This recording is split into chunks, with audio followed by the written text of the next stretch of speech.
Welcome to the SandBarGraph program. This program is supposed to store sand in a bar graph. So first I'm going to build it.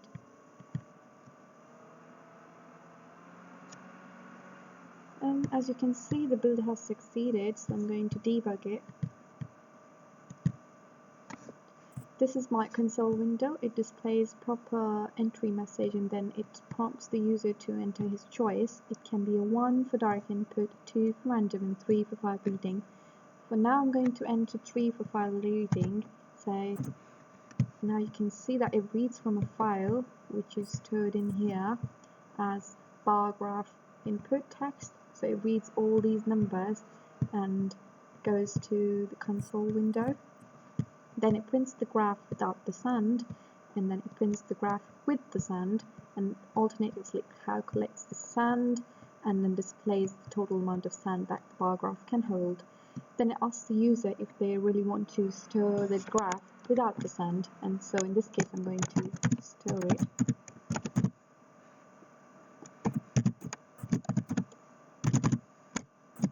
It stores it and then it asks the user if they want to store the one with the sand. So again I'm going to store in this case.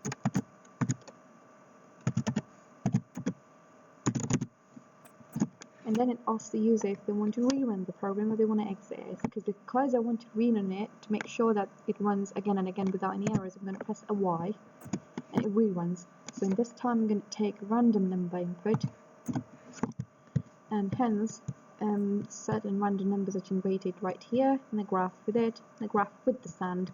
And then I don't want to save them, so I'm going to press N and an N again, and then a Y because and not a Y because I don't want to run it again, so just any number or any variable, and I press an N. So that's the ending message.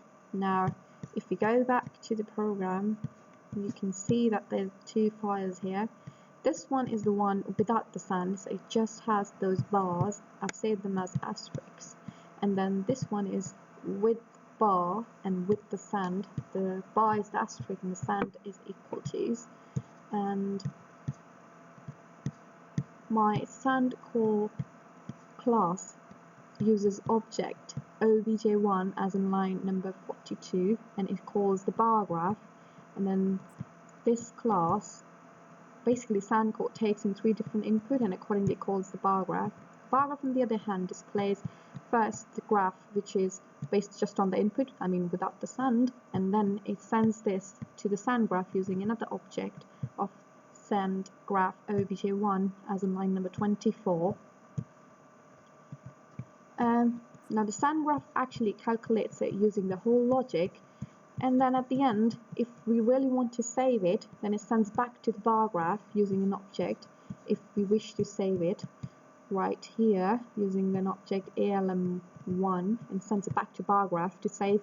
And if they don't want to save it, then it asks for the next input, and if they want to save the graph with the sand, and then it has its own function right down here, and then it saves it using this function into the file using the output file stream. Apart from this, we have the main function, and we've used vectors in it, and we've used the stdio for a cout and end-out programs as well. And then that's the main function, which has all classes, the header files, and then it asks the user for input using the switch.